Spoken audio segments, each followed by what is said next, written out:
Good evening. I'm Professor Pat Murphy, and I'd like to welcome you to the 2011 Berges Lecture Series, the first of 5 lectures we're having this fall. And first, I'd like to introduce Jack and Margaret Berges and their daughter Ann, who are sitting down front that the lecture series is named after. Let's give them a welcome back hand here.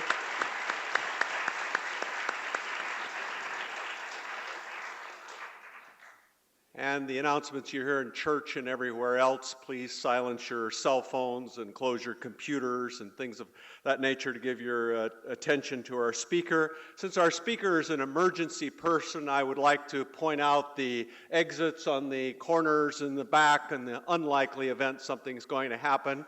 And given the events in the United States in the last week, if we have an unforeseen event that we need to take shelter, you can go outside or in the basement, but given Bill's background in environmental health and safety, I just wanted him to welcome him to Notre Dame and let him know we pay attention to those things. Our speaker for tonight, you can read here, is Bill O'Rourke, named Vice President of Sustainability, Environment, Health and Safety for Alcoa in September of 2008. Previously, he was Vice President for Global Business Services and Chief Information Officer. From 2005 to 2008, he served as President of Alcoa Russia. And before his distinguished career at Alcoa, he was an officer in the U.S. Army, and he is actually retiring, I believe, in 2 days from his full-time service of Alcoa, so we're fortunate to have him here with us tonight, but he's going to remain a member of the Alcoa Foundation Board of Directors. His wife, Elena, is here with us tonight. Had dinner, Elena? She's like the students sitting in the back. Oh, welcome. And his undergrad degree is from John Carroll University, and Bill has a law degree from the University of Pittsburgh, and I know you'll enjoy Bill's lecture tonight. And Bill, welcome to Notre Dame. We really appreciate your taking the time to be with us.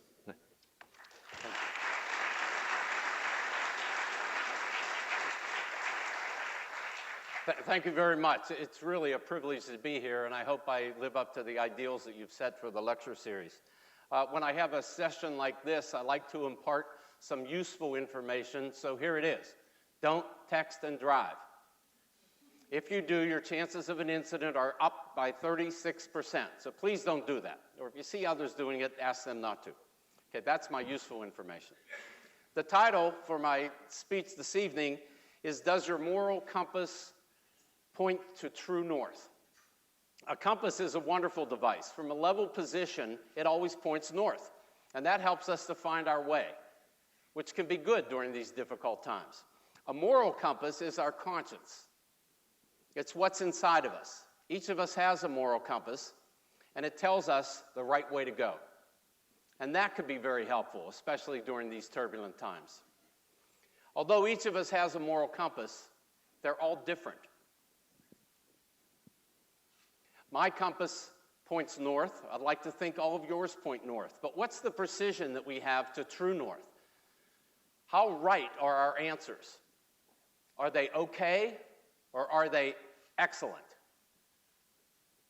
That's what I mean by having your moral compass point to true north. You try to have the excellent answers whenever you get in those difficult situations. In my mind, true north is the ultimate goal or objective that we could have in any situation. Pat mentioned that I'm a safety person. I like to think of stretch goals for a corporation in the safety area. What would be the ultimate true north goal in a safety situation? Anybody? No incidents, right? That's not true north. True north thinks further than that. True north would set a goal in a safety area of sending people home healthier than they were when they came to work. So that's what I have in mind when I think of true north. In a procurement situation, for example, what's the lowest you could pay for goods or services? 0? No. Your suppliers pay you for the privilege of doing business with your company. Okay, so these could be ridiculous goals and objectives, but they make you think, and that's what I have in mind when I think of true north. Not what's good, not what's okay, but what's really the best? What's an excellent decision that we could make? Today I'm going to give a brief overview of Alcoa, the corporation that I work for, and I'll touch on my assignment that I had in Russia for a while. Then I want to talk about a few specific business ethical situations, and we can go over what they are. And I'll show you what ethical challenges I've had in my life, a couple of them, and we can go over them. Then I'll talk about a suggested approach when you get into an ethical dilemma, and then we can have some questions or comments. Alcoa, a large corporation. We operate now in 31 countries and have 59,000 employees. Our revenue last year was about $21 billion. Those numbers, almost all of them, were double just 3 years ago. But the economic recession that we had hit the aluminum industry harder than most and hit Alcoa very, very hard. Alcoa has been around for quite a while. In fact, we're one of 61 Fortune 500 corporations that are still on the list since its inception, which was in the mid-50s. Alcoa was founded in 1888 in Pittsburgh. That's 123 years ago. We're a leading producer of primary aluminum, fabricated aluminum, and alumina from mined bauxite. I mentioned our revenue and employees. What distinguishes Alcoa from other corporations, I believe, is its strong values. And one thing that's different there is that we actually articulate environment, health, and safety as one of our values. In Alcoa, it was 10 times safer to work in our company than it was even as soon as 1991. In fact, right now, it's safer to work in an Alcoa factory than it is to drive to work. We've had greenhouse gas emission reductions of 46% from a 1990 base and even 22% from a 2005 base. We like to take the environment, take health, and take safety, and take them seriously. Alcoa does live its values every day, and I'd be remiss if I didn't show you some of the safety charts that we have. If you look since 1987, which is on the left of that graph, we've reduced the lost workday rate and the total recordable rate every year.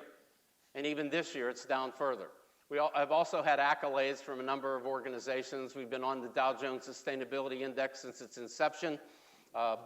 We're mentioned by Fortune as one of the most admired companies, Maplecroft on their index, et cetera. We don't set those as goals or objectives, but they are somewhat of a confirmation that what you do and the way you do it has been going in the right direction. Our products are aluminum products, of course. We don't make the final product, but we sell the aluminum into that industry. For example, the cans that you see and the bottles in the upper left-hand corner, we sell the sheet that goes into making of those cans and those bottles. By the way, I encourage you to use aluminum cans and not the PET plastic. A properly disposed aluminum can becomes an aluminum can again in 60 days, and then again in 60 days, and again, because it's infinitely recyclable. And that's one of the attributes of aluminum. Not only the lightweight nature of it, which uses less fuel, but also the recyclability forever. In fact, since 1888, when the aluminum process was discovered, 75% of the aluminum ever made is still in use today. I think that's amazing. Not many materials can make that statement. Alcoa has a vision. Within our company, we aspire to be the best company in the world. We're not, but we aspire to be. It's an aspiration. Other corporations have aspirations, but I've seen this one actually drive behavior.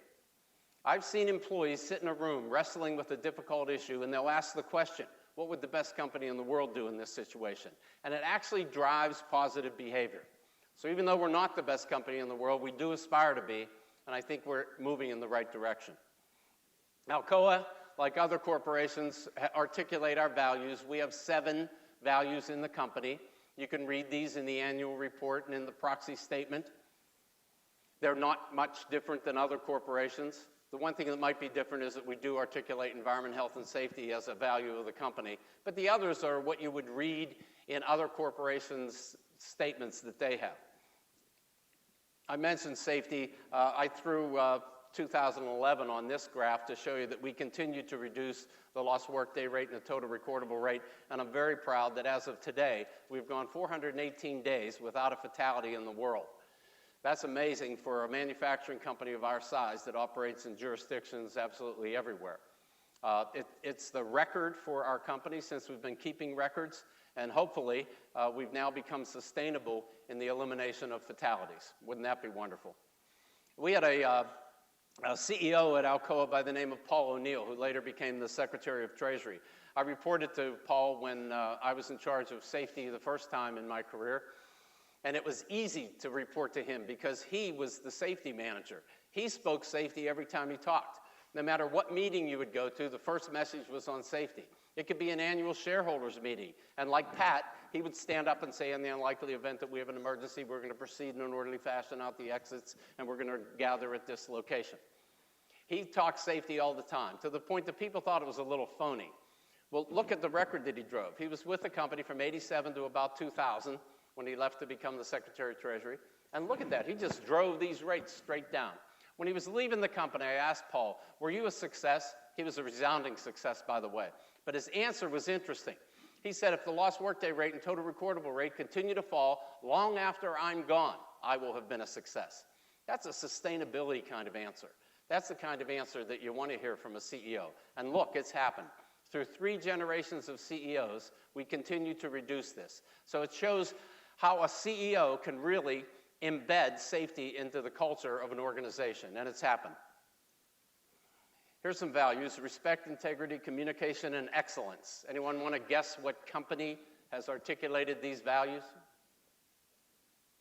They're from Enron Corporation.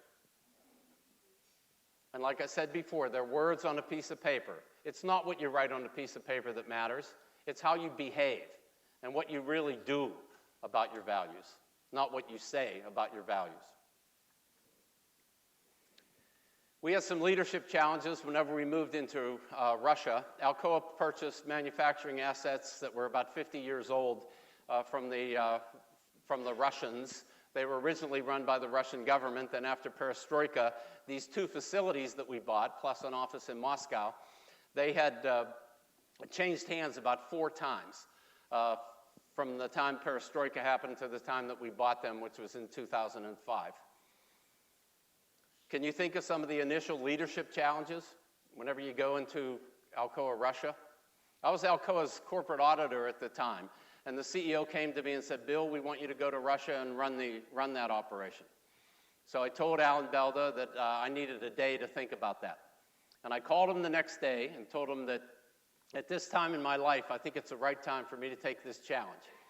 His response was interesting. He said, oh, that's great. Now I think you have no judgment.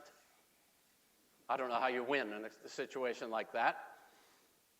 But I went to Russia, sight unseen. I knew 2 words, da and niet, and took off to take on this challenge.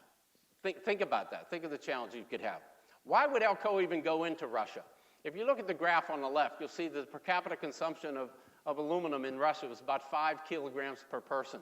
But in Western Europe and in the United States, it was more on the order of 35 or 40 kilograms per person.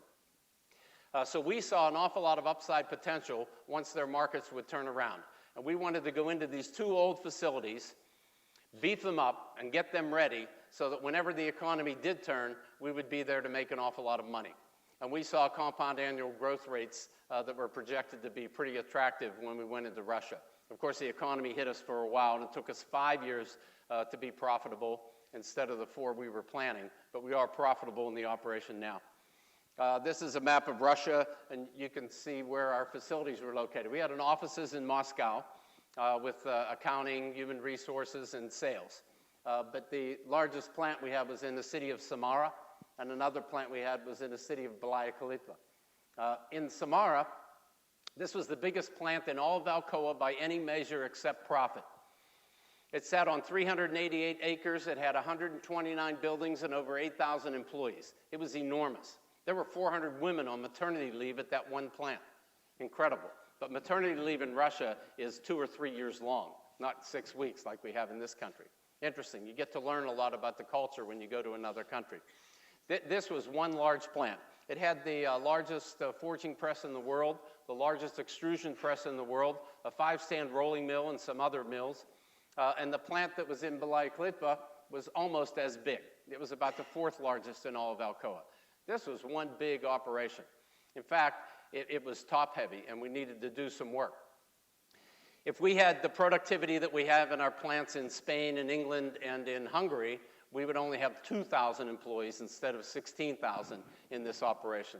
So we had a lot of reductions that we had to conduct while we were there. That's a picture of the largest forging press in the world. This is a human being standing here. It's 6 stories high, and for a forging press, you have to be a story low for every story that you are high. So this is one big piece of equipment. That's a picture of the largest extrusion press in the world that was also on site. They could make pipe that was 200 meters long in one push. They could make pipe that was that big. It was one big piece of equipment. I arrived in Russia during the muddy season. The roads in Russia are not good. You can see that.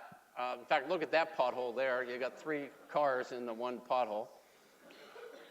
Those buildings that you see here, they're garages. If you don't put your car in a garage, you could lose it to theft, or you can get the car stripped by people who were going to take it away from you. I wasn't taught that there was so much religion in Russia.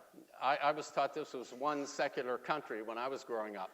But you see St. Basil's, it sits right on Red Square beside the Kremlin. It's absolutely beautiful cathedral. This is a cathedral that sits behind the Kremlin wall. There are 3 of the most beautiful cathedrals in the world sit behind the Kremlin wall. We weren't taught that. I wasn't taught that when I was younger. This is a picture of the operation in the city of Samara. Our plant ran about this size. It was very big. And when we bought the facility, we also owned the soccer field and the soccer team and the concert hall that was there. So we sold the soccer team and field back to the city for a ruble and sold the Philharmonic Hall back to the city as well. We weren't in that business and wanted to get rid of it, and we had to run the operation. This is a big, big operation. I also learned while I'm in Russia, and when you get these other assignments, that there can be beautiful places throughout the country. This is a picture of a sunset on the Volga River right in the city of Samara that I took. That's the beaches in Samara.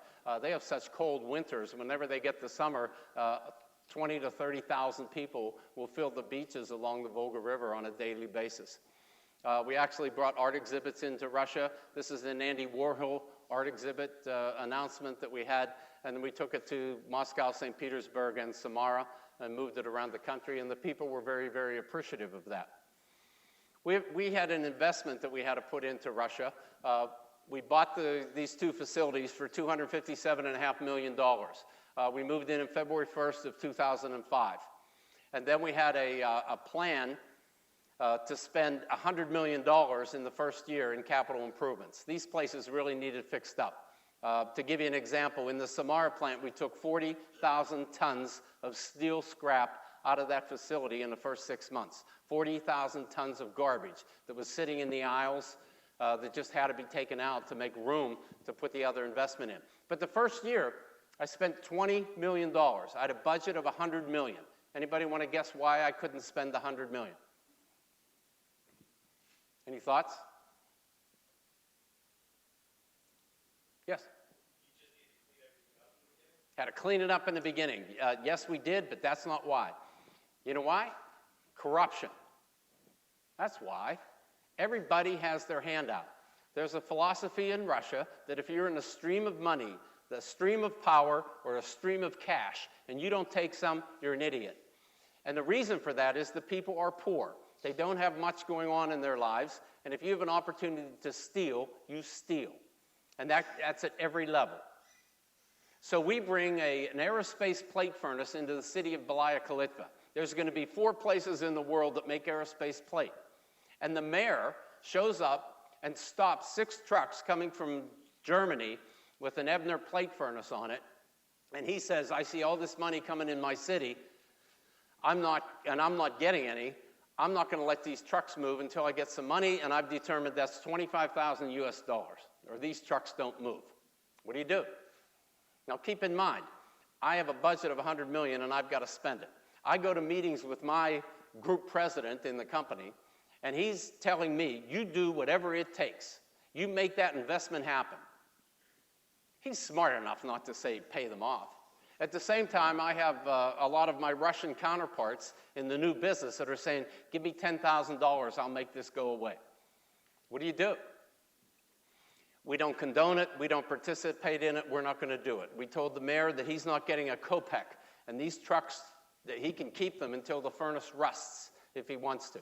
He held the trucks for about 3 days, about 72 hours, and then he finally let them go. But think of the myopia of that mayor. We're going to put his city on the map of the world. He's going to be the 4th place in the world where aerospace plate gets made. And he wants, selfishly, some money in his own pocket. Pretty interesting, but that's the culture that we're dealing with. And we had it everywhere. We had it with the tax collector. We had it with the governors. We had it with the Import-Export Office. They were the toughest ones. We're trying to bring goods and services into our plant. They take them into a warehouse into the cities, and they won't let them out until they get paid. And we took the same position. We don't condone it. We don't participate in it. You're not getting a penny. Something happened. After about a year and a half, it was like a veil was lifted. And all of a sudden, the goods started to flow without these demands being made. Now, I would complain to the federal government on a pretty regular basis that you have all your cronies back in the provinces that are trying to extort the money out of and stop us from getting things done.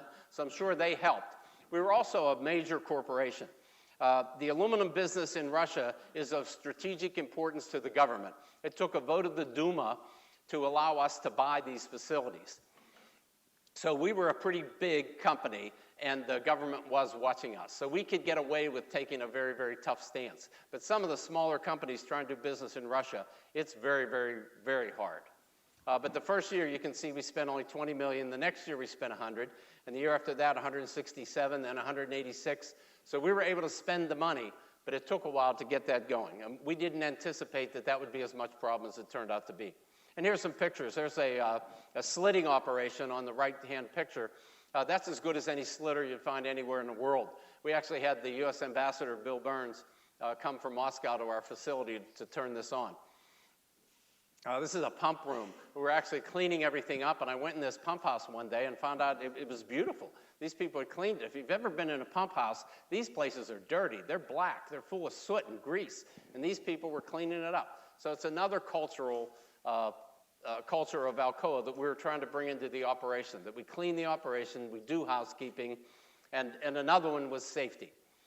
These two facilities averaged 5 deaths a year for 50 years. That's terrible. People wore no safety clothing, no shoes, hard hats, eyeglasses, earplugs, hard hats. And we put them into all the safety clothing, put them in the heat-resistant clothing, and taught them what safe practices were, identified 4,000 fatal risks in the operation, and then went about fixing 87% of those in the first year. And in the first full calendar year that we owned these two facilities, which was 2006, there were no fatalities. So it can be done. You can teach a cultural change in these kind of operations. I'm very proud of that one, by the way. Can a leader be successful in Russia by being honest, playing by the rules, respecting the environment, and making worker safety a top priority, and be a good neighbor in the community? Bring art exhibits in, treat the veterans the right way, refurbish some schools, give equipment to the local college and university. My answer to that rhetorical question is you can't be a success any other way. You have to play by the rules. You have to be a good neighbor in your community. And oh, by the way, you'll be more successful. If you take the shortcuts, you might be successful, but I believe it's in the short run. Could you imagine if we would have paid one of the extorters that said, give me so much money and we'll let the goods fly? They would have called everybody else, even if you'd have done it just one time because we really needed that one piece of equipment. You can't do that. You have to have your principles and you have to live by them. And it's not easy. It's really not easy.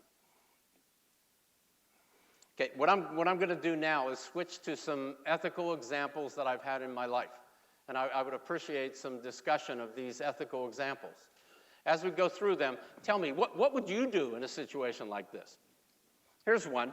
You hear that your HR manager of your business unit is accepting a payment of $1,000 from each laid-off employee after she approves their very attractive severance package.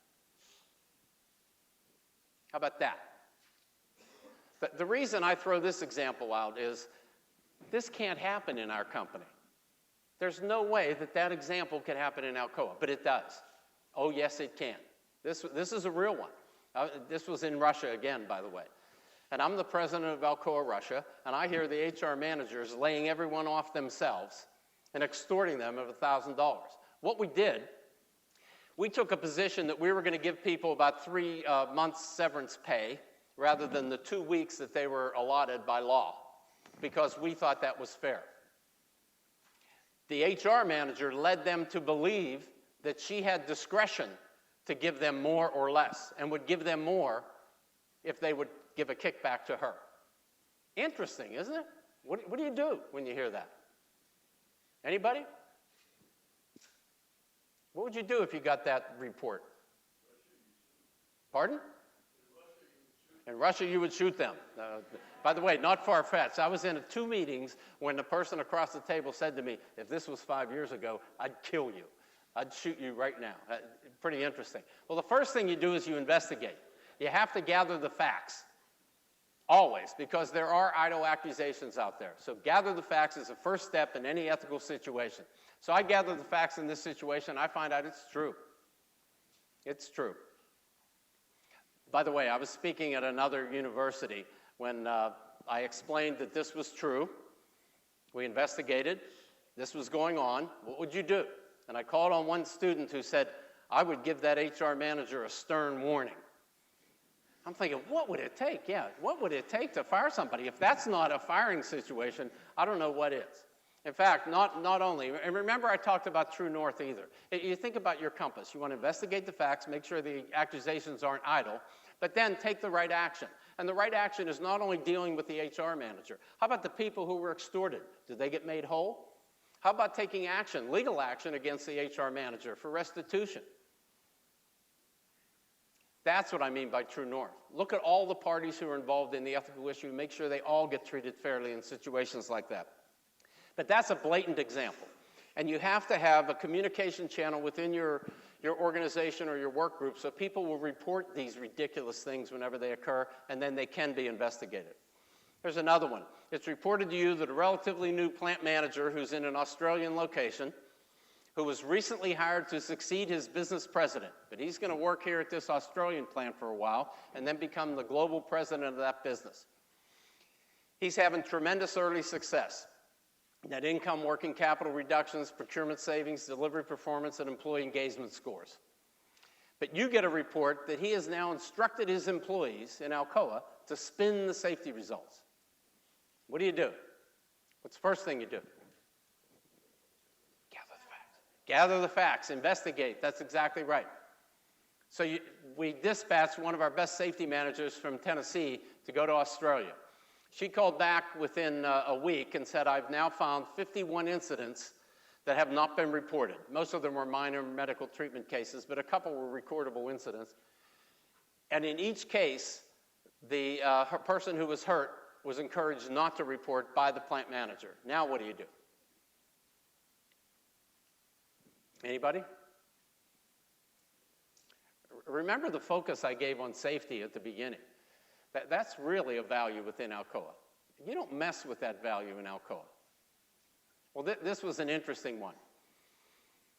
The plant manager, of course, didn't report to me. I was head of corporate safety, and I have influence over safety, but I didn't have this person reporting to me. He reported to his business president, who reported to a group president. Okay, so those two were sitting in a meeting room in New York City, and they called me in. And their question was, does he have to be fired? What would you say? Anybody? Does he have to be fired? He's doing so well in these other areas. What would you do? Yeah, you have to fire him because your values, when you state how important safety is, and if you reassign him or demote him, your words are very weak. You bet. You bet. People look at your actions throughout the organization. In fact, my answer was interesting. I said, no, you don't have to fire him. He's already fired himself. Now, the rest of the 60,000 Alcoa employees are watching you two to see what you do about it. And I left. And of course, he got fired. And it wasn't a month later, one of those two was in teaching a course. And I could hear him explain this situation, and he was saying, and you know, this guy fired himself, and the rest of the organization was watching us to see what we were going to do about it. What's interesting about that is we have a position of influence. We really do, and we can exert it periodically. And we can hold other people to higher standards and put their feet in the fire where it belongs and have them step up and do what they have to do.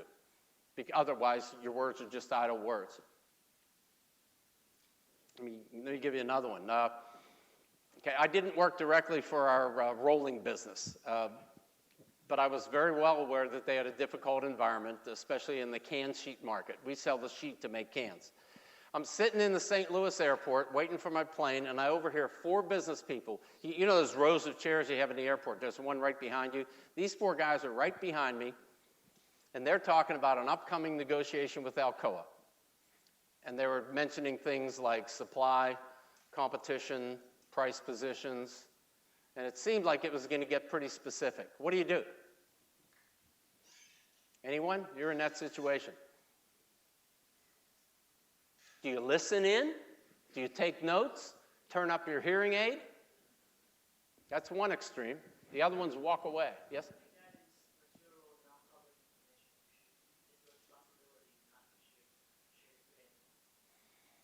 Okay. Do you have an expectation of privacy in a public airport? Aren't they idiots? Should you allow them to get away with their idiocy? Interesting. Now, if it was confidential, if you were sitting in their conference room and they didn't know you were there and you were listening in at the door, then I think they have an expectation of privacy. But in this one, I don't know. Yes? Well, you can argue that they're dumb. You might want to advise whoever they're negotiating with that, hey, you might want to reconsider our position because, these folks are imprudent. But their lack of prudence does not excuse, your moral obligation to walk away. You have a moral obligation to walk away. Okay. Anybody else? Another position? Yes. Yeah, I think you introduce yourself, say that you represent Alcoa, and then, hey, it's probably next best for you to talking about us in the airport. That way they realize, wow, the guys from Alcoa could listen to this and could have screwed us. Instead, they're helping us out. That's exactly what I did. I turned around. I said, my name is Bill O'Rourke. I work for Alcoa. I shook hands with all 4 of them. I sat back down. They kept talking. Now what do you do? Now, do you walk away? Do you walk away? Do you take notes? Interesting. And the reason for this example is the moral compass. If you're listening to the answers that we're getting, they're all pointing north, but at different degrees of north. Okay, and now we're in a second situation, a follow-up situation. And I thought they passed the idiot line, and I took out my pen and paper, and I took notes. And I called my friend who ran the rigid packaging division and said, you're going to enjoy this phone call, and gave him all the information that I heard. Was that right or wrong? I've had a number of people tell me that I crossed the line. That wasn't the excellent answer. That's not the excellent, true north answer. You had a moral obligation to walk away, even after you introduced yourself.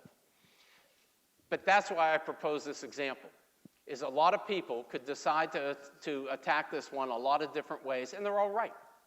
All different degrees of right. Even if you decide that they're at fault at the beginning, and I'm going to take notes from them, they had no expectation of privacy. Pretty interesting. And similar situations. I've had people leave their folder in a conference room after a negotiation, and it says the Alcoa file. Oh, man. You really want to look in there, don't you?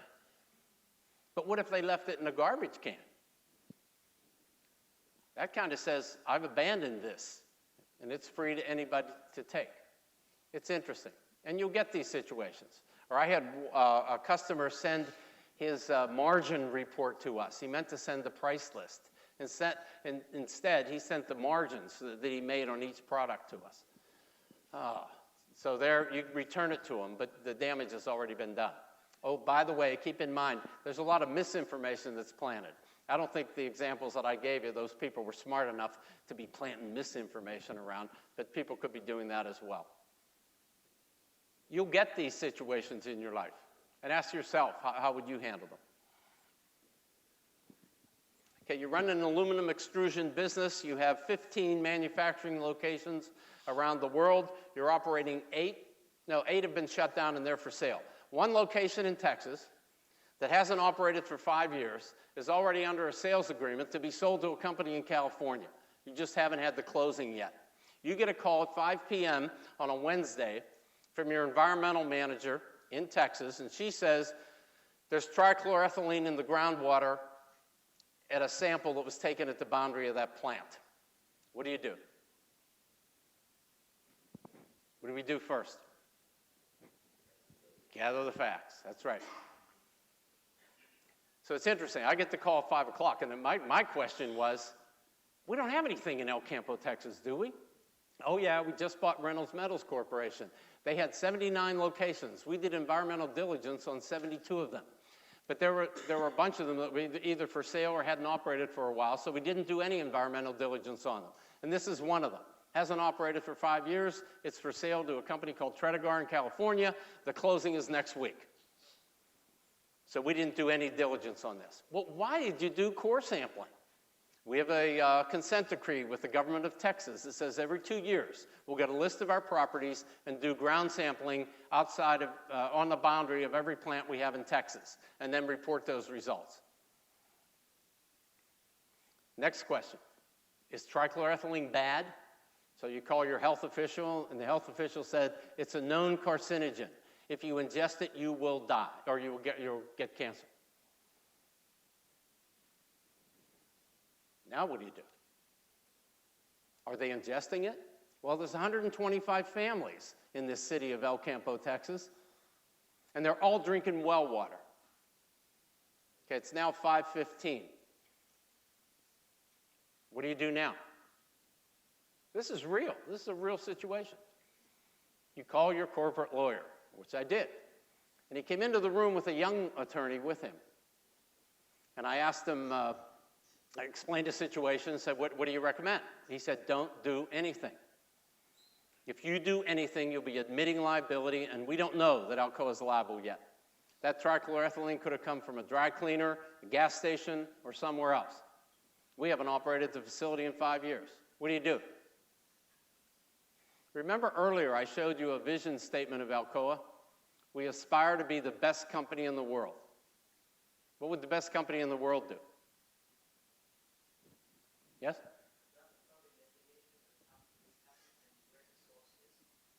Okay, I asked that question. Could we find the sources of this? That investigation will take anywhere from 2 to 6 years. It's now 5:20 on a Wednesday night. I have dinner plans. Should I go home, face this tomorrow? Yes.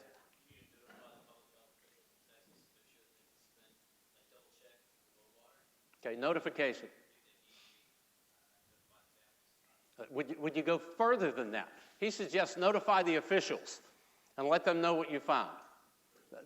By the way, that's a requirement. We had to do that anyway, and the question was how fast would you do that? And would you go further than that? Anyone? Keep in mind, I want your moral compasses pointing true north, not just something good. What would the best company in the world do? Anything? Yes? Notify the company that was buying you? Well, that's surely not going to go through.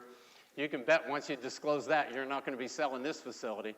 Yeah, that's going to fall through. That's right. Pardon? Notify the public, the people who are involved, yes?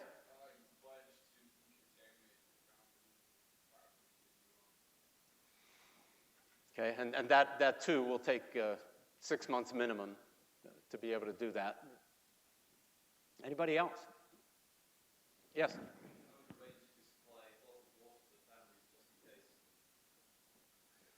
That's right, by the way. So all those answers are right. And again, listen to all the various answers that you've had. They're all right. We had to notify the officials. We had to notify those 125 families. We had to bring them bottled water. That's what the best company in the world would do.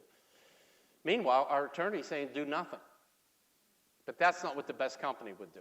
The best company will ignore that advice and sort out liability later. This, by the way, is going to be a $1 million decision. We had our remediation people that operated in Texas start the next morning at 8 o'clock, knocked on 125 doors, told all the families what we found. At the same time, we told the government officials and the local community. We gave them the big bottles of water, a couple of them to start with, and offered to come back within 2 weeks to put a filter on their wells that will filter out the trichloroethylene. That will cost $1 million. Interesting. What if you went to the shareholders with this issue? And you say, the attorney says do nothing because we'll be admitting liability, You have 125 families drinking trichloroethylene. What do you think the shareholders would want you to do? Anyone? What do you think? This is where you hope your investor relations department is strong enough to ensure that your shareholders are ones that would also believe in the company's vision. If they're not, then maybe figure something out there. But if they are, then great. I agree with you, by the way. I believe shareholders are enlightened, that they want companies doing the right thing. I really believe that if you'd line them up, there might be 20% that would say, you know, don't spend any money you don't have to until you have to. But I think 80%, they want to invest in companies that take on responsibility. I really believe that. Not everybody does, by the way, but I do. It's interesting. No good deed goes unpublished or unpunished. Within 2 weeks, Aaron Brockovich was in the city of El Campo, Texas, signing up 125 families to sue Alcoa. It cost us another $800,000 to defend those lawsuits, and we never did find out where the liability was. So at the time, I was the head of the environment and felt that I was being paid to make that decision. I could have kicked it upstairs. I could have called other people, but I thought, this one's on my shoulders. And it's interesting, at the time, I worked for a fellow named Paul O'Neill who had created a kind of environment where he would expect that kind of decision to be made. There could have been other kinds of leaders in the organization that would not only not expect a decision like that, but wouldn't want a decision like that if it costs us any more money. So the tone gets set at the top by an awful lot of people. And in this one, I felt very free that the organization had set a tone where I could make a decision like this, knowing it was going to cost us money, knowing we'd have to sort out liability, and that would be expensive. But when you look at corporations that you're going to work for, look at that kind of behavior. Look at the kind of environment that's been set up so that whenever you do have to make that tough decision and your moral compass tells you which way to go, that you feel support from above rather than the opposite. I mentioned the tone at the top. This is a quote that I took from one of our leadership meetings that we had, where one of our leaders said, "It goes without saying that we're going to set goals and execute our strategy in accordance with our values." Even though he said it goes without saying. Well, I took exception with that. I believe that the tone at the top is so important in corporations, and I believe the tone at the top can't be silent. It has to be audible. That's why they call it a tone. You got to be able to hear it. And if you find that you're in an organization that's not setting the tone, ask for it. You can make your leaders better leaders by insisting on them setting the tone that we really need at organizations. I also suggest proactive behaviors when we get into these ethical situations, periodic discussions with employees and customers. For example, in the HR area, they deal with payroll information, they deal with some medical information. That's not to be spread. But these people deal with it every day and it becomes cavalier. You have to remind them on a regular basis that this is information that you have to treat with a little bit of confidence. Those reminders are helpful. Even periodic discussions ahead of time with customers. We get in situations with Asians like to have a big gift exchange at the end of a negotiation. And you might get a Ming vase or something larger. And then you reciprocate with something else. There's ways to justify that and bring it back and put it in a corporate trophy case rather than taking it home. And that becomes a gift to the corporation rather than to an individual. But wouldn't it be nice ahead of time, before these negotiations start, you tell people, we're not going to do the gift exchange at the end. You know, we can go out for dinners, but for every one that you buy for me, I'm going to buy one for you. And make the rules plain way up front so that everybody knows what the rules are that you're playing by. A compliance program should be in place in every corporation. They usually are. And you need those as a foundation to be able to set the tone for the kind of ethical environment and the culture that you want. You have to have annual business conduct surveys, publicize punishments every so often. At Alcoa, we still terminate 14 people a year for hitting those bad sites on the internet. We have everybody sign off annually that I won't hit the bad sites on the internet. Still, we have 14 people that lack judgment. They still go in there and do that. We don't publicize those. But I've taken the position that we should let it be known that people have been fired for this. We don't have to put their names on the front page, but every so often you do have to do that, and even put the names out there and let people know. Otherwise, you're having the punishment behind the the people's eyes, and they really don't know what's going on in the whole picture. Rotating assignments, if you get people in a sales position where they start dealing with family members, usually corporations are big enough to move people into other positions so they don't happen. Education and training is an imperative. You have to have a climate where reporting is acceptable. We put our compliance line in place in all the countries of the world. There are certain countries where the people do not want to pick up that compliance line phone, and they still don't. Japan is one, Italy is one. And we get hardly any compliance line calls from those countries. Values management. Do we hear that term anymore? Are we using it?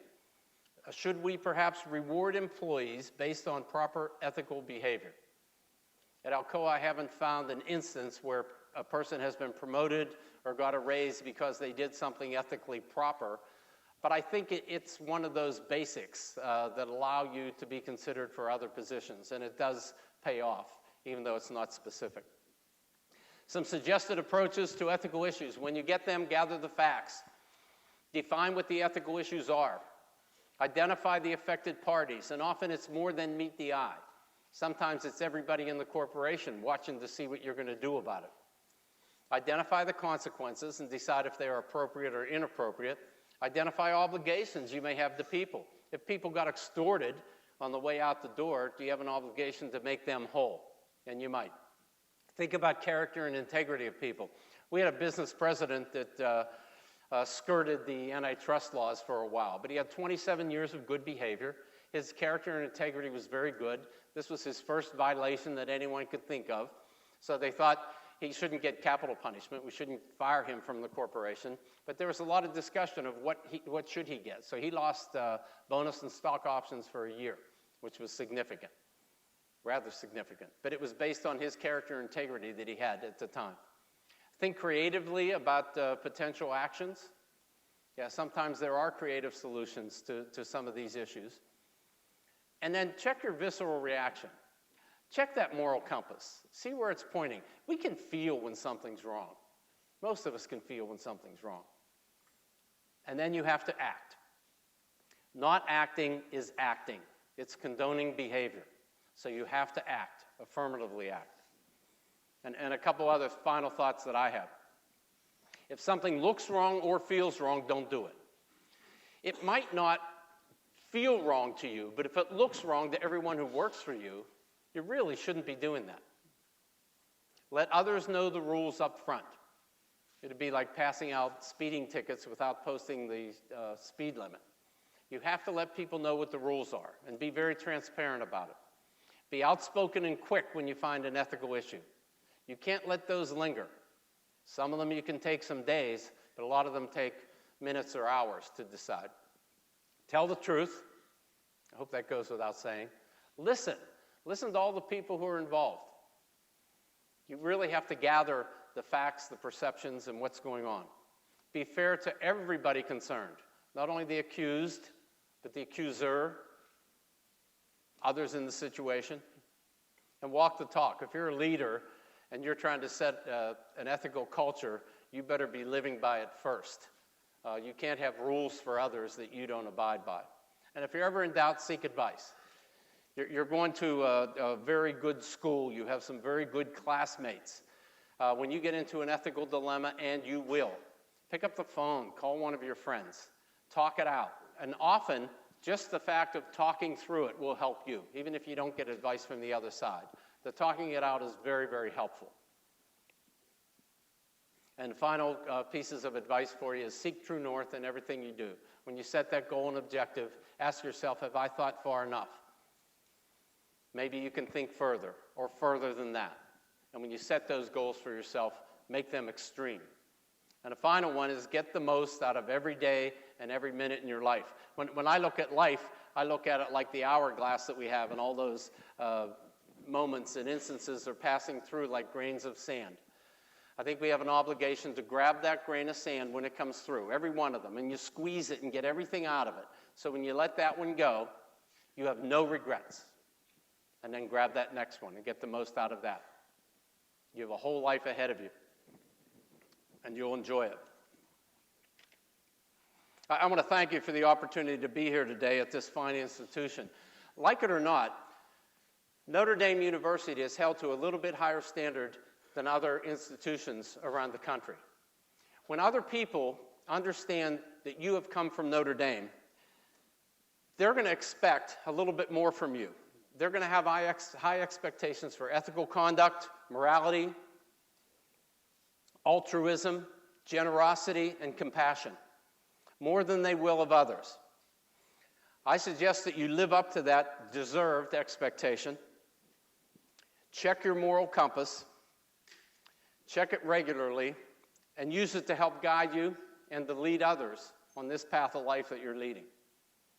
Enjoy your ethical issues in your life. Thank you. Any questions, thoughts, comments?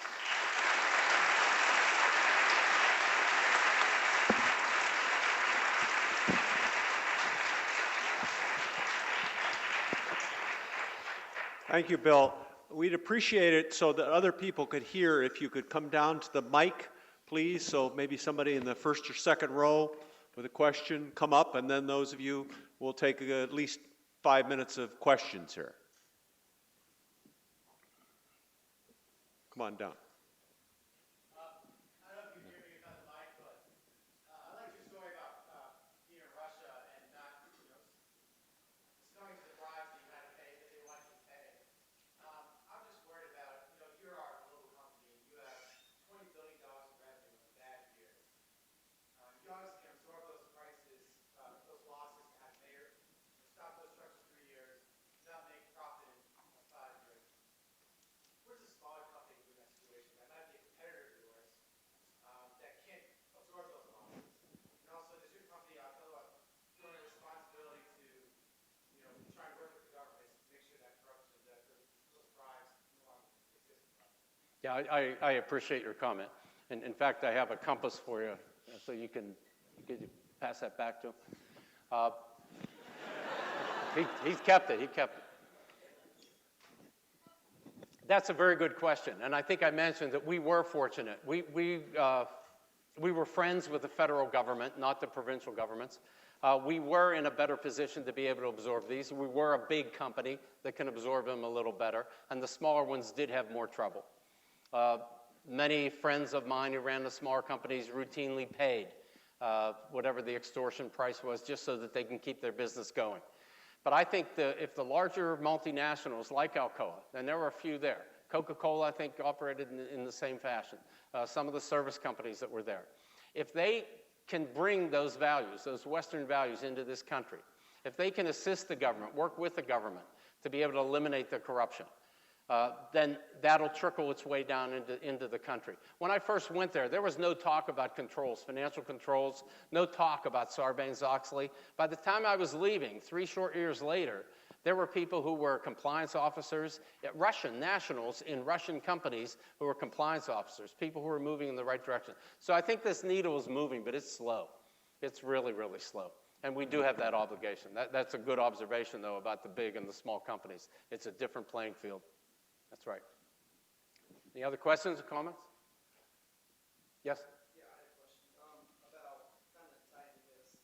When you move into new markets, obviously there's smaller companies there. How do you ethically or how do you justify yourself pushing them out of the market? Because obviously you're taking advantage of that market. Okay, Yeah. it's business, but at the same time, it's at other people's expense. Yeah, that's a good question. Have a compass. When we went into these operations, in Russia, when we went there, we were taking over operations that had already existed. So we weren't pushing someone else out. We were going to operate these other companies. But then we hoped to beat some of the competition that was in the country. Our competition for Russia was mostly companies operating in Europe. For example, if you made canned sheet in Russia, there was a 20% duty of anybody who brought it into the country. What a competitive advantage. So for every pound that we could make in Russia, we didn't have to pay that duty. We ought to be able to sell everything we could make. And that has become our biggest product that we have there. It has been the can sheet that we sell. We also work to bring investment into the country so that they could enjoy growth. If we started making the can sheet, can-making companies like Rexam, Canpack, and Ball moved into Russia, started building plants. And we actually built new markets in the can sheet area. When I arrived there, there were very few cans of beverages on the shelves in the marketplace. By the time I left, there were probably 50% plastic, 50% aluminum. So we weren't really displacing in that situation. But we do have the situation in other parts of the world. And you do have to be careful. And you better be competing the right way and playing by the rules the right way. Right. Yes?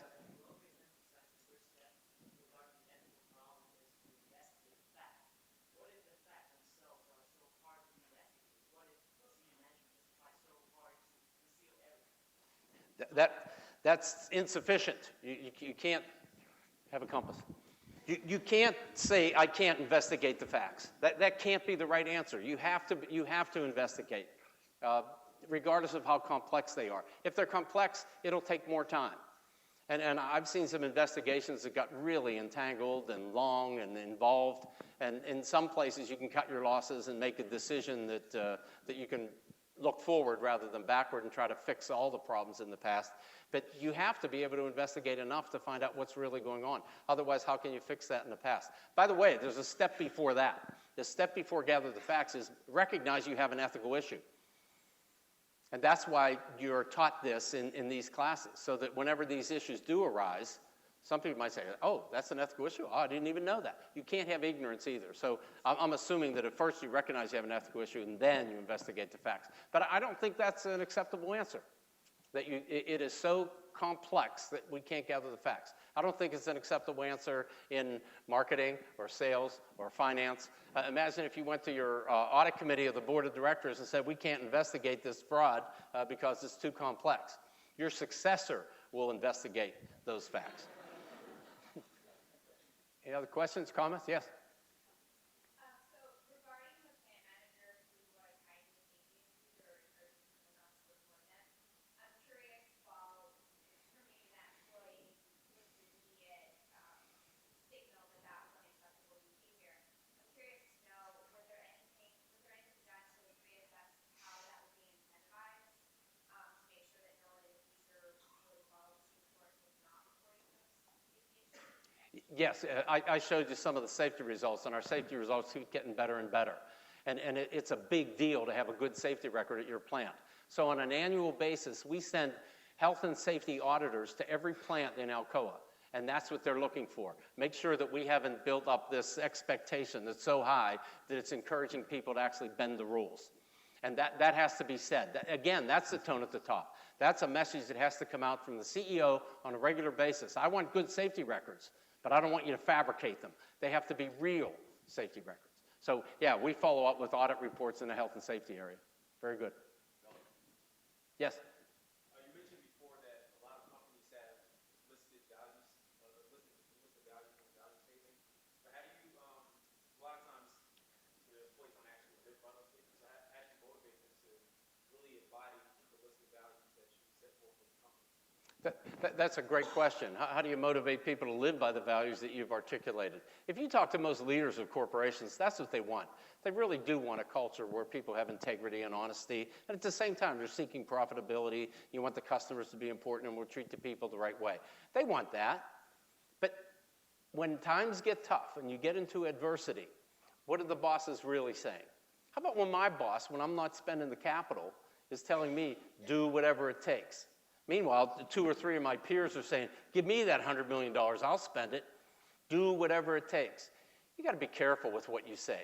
So the culture, I think, comes from the top. It has to have all the other programs in. I listed a lot of programs: compliance line, education and training, annual business conduct surveys. You have to have that, and you go around with that all the time. But the most important in my mind is, what are the leaders really saying? What's the sincerity of their message? Can I tell you, I really want you to respect the people when we go through these layoffs? Wink, wink. Doesn't work. And you have to find out that it's the sincerity of that message. And you can feel it. You can feel it in an organization. And then that has to trickle from the top. It has to trickle into the organization. But that's hard. And boy, when you find the key to being able to do that the right way, yeah, that'll be great. That's a great question. Have a moral compass. Oh, you won. 2 more questions. Yes. Yes. You talk about that you found a junior staff or lower level managers safety record and requiring. What did you find that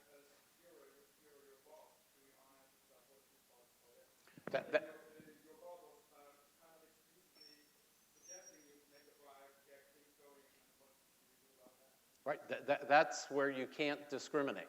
You can't just have the rules for the people in the front lines. Those rules have to apply throughout the whole organization. In this case, it was not a low-level person. It was a person who was hired to be a global business president of a big, big business. And the accusation came down pretty low in the organization that this was going on. And that's why you send somebody over to find out where is it really coming from. And they were able to pinpoint it's the plant manager at this plant. They also checked to see, is it coming from above? Is he being told you have to have a perfect safety record or I can't get you this position? And they found out that wasn't the case, that the buck stopped right with that guy, with the plant manager of that location. Pretty high-level position in our company. And he was terminated. And if you just take the action at the people who are at the lower levels, not with the people at the higher levels, you'll destroy that culture faster than you think. Yes, very good. With the compliance programs and all those values, how do you keep the message from your stay? How do you keep the message from like your employees like actively interested in maintaining stuff? But it has to be periodic reminders. And I mentioned earlier values management. I think we could be doing an awful lot more. When you have your annual performance reviews and you set your goals and objectives and then you review those with your boss, why aren't you reviewing values management at the same time? How are you doing with regard to integrity and profitability and customers and treating the people the right way? And actually talk about it and have that go on. But you can update the education and training programs. You can update the annual business conduct survey. We have ethics training that comes onto your computer. It's a 5-minute course that hits you every 2 months. You get a different one and a different topic. So that kind of keeps it fresh. But I think the freshest is our CEO sends out a message about 3 times a month to all employees. And it's different subjects at different times. And people are lobbying to talk about safety this month. Why don't you talk about this month? He has to hit values every so often, and he does. And then you have to publicize it, and there's ways to keep it fresh. And there are communication experts that can help do those sort of things. But you have to do it. You have to make it an agenda item. How about when you have a staff meeting at a low level? Rather than jumping right into what are our problems and solutions, how about how are the values going today? And actually have discussions of that. There's lots of ways to do that, but that's a real challenge. That's right. Good question. Have a moral compass. I'm sure Bill will stick around if anybody has any individual questions they'd like to ask him. But please join me again in thanking Bill for an excellent presentation. Thank you.